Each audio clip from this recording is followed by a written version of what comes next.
Madam Chairperson,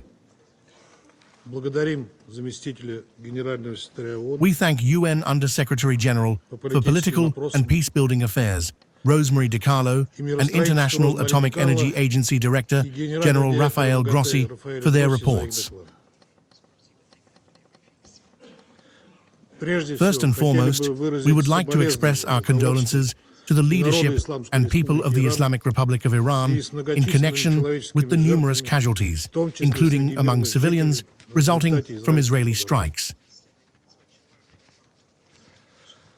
Before our eyes, due to Israel's actions, an extremely dangerous escalation is unfolding in the Middle East region, which demands the urgent attention of the Council. We are grateful to the Guyanese presidency for promptly convening this meeting. It is telling that initially, the Council was supposed to consider today, at this exact time, the humanitarian consequences of Israel's inhumane actions against the residents of the Gaza Strip. Instead, we are forced to discuss yet another highly dangerous and irresponsible venture by the Jerusalem regime. This time, one that is also pushing the region toward a large-scale nuclear catastrophe.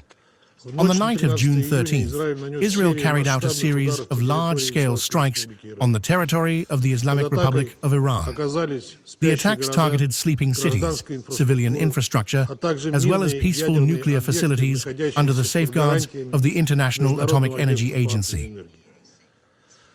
From the briefers, we heard about casualties among the civilian population. This completely unprovoked attack, no matter what Israel claims to the contrary, constitutes a gross violation of the UN Charter and international law.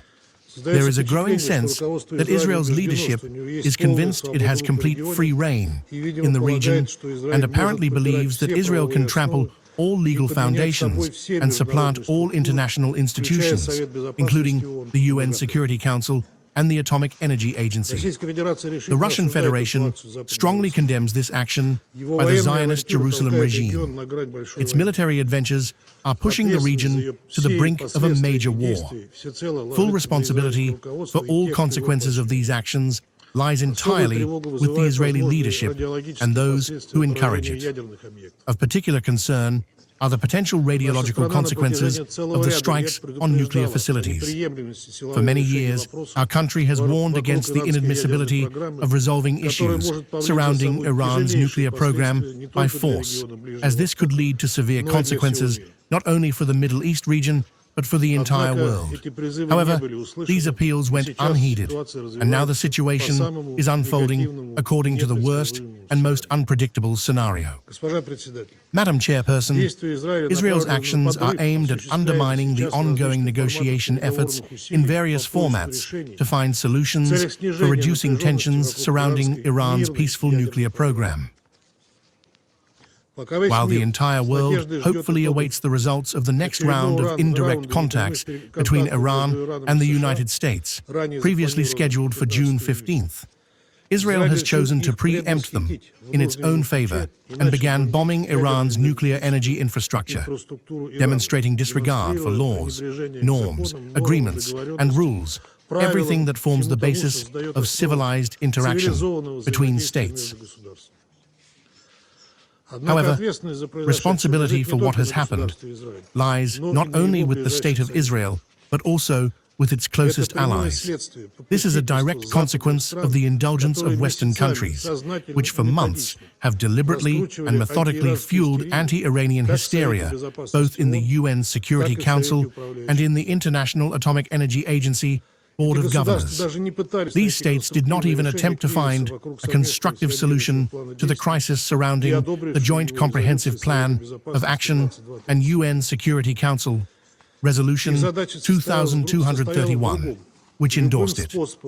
Their objective was different: to pressure Iran by any means, portraying it as the source of all the region's troubles and baselessly framing Tehran's legitimate reciprocal steps, including the invocation of dispute resolution mechanisms provided for in the JCPOA, as violations of non-proliferation obligations. Meanwhile, for years, the Iranians have endured this without abandoning either cooperation with the Atomic Energy Agency or dialogue aimed at exploring diplomatic off-ramps. We would like to remind everyone, and this fact is now of fundamental importance, that all the problems surrounding the JCPOA began with the unilateral withdrawal of the United States from the nuclear deal in 2018, as well as the categorical unwillingness of the United Kingdom, France, and Germany to fulfill their obligations under the plan, including creating conditions for Tehran to receive tangible benefits from the lifting of unilateral EU sanctions that were in place before 2015. Subsequently, they even resumed unilateral sanctions pressure in violation of Article 25 of the UN Charter. The EU also joined this pressure, disregarding its obligations as the impartial coordinator of the JCPOA Joint Commission. The most egregious recent example was yet another biased and detached from reality resolution adopted yesterday at the Atomic Energy Agency's Vienna headquarters, which speaks of some fabricated threat to international peace and security posed by Iran's nuclear program. This is despite the fact that Iran strictly adheres to its obligations under the NPT, and the Comprehensive Safeguards Agreement has been and remains the most rigorously inspected state by the Atomic Energy Agency, and the reports of the agency's secretariat clearly demonstrate the absence of any proliferation risks. In other words, the Western participants of the JCPOA have been doing everything possible to pour oil on the flames of escalation, effectively inciting it. Their artificial creation of tension on international platforms has only encouraged Israel to take radical steps, fostering its illusion of impunity. Regarding the current Israeli strikes, particular attention should be paid to media reports suggesting probable coordination between Israel and British intelligence services. Immediately after Israel's strike on Iran, British forces reportedly provided refuge for the Israeli aircraft involved in the operation at their military base in Cyprus. We have also noted statements from the Israeli side indicating that Germany, incidentally, a JCPOA participant, and Italy were given advance warning about these attacks. It has also become known that our American colleagues were notified about the strikes.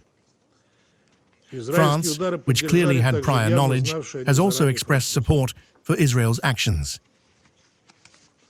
In this context, we would not be surprised if members of this like-minded group begin competing to condemn Iran for its response measures taken in accordance with Article 51 of the UN Charter. We are closely monitoring the actions of the International Atomic Energy Agency Secretariat in the current situation, particularly since the lives and health of its staff were endangered by Israel's military adventurism. We expect the agency's Director General to provide objective assessments and analysis of developments, including their implications for the radiological situation.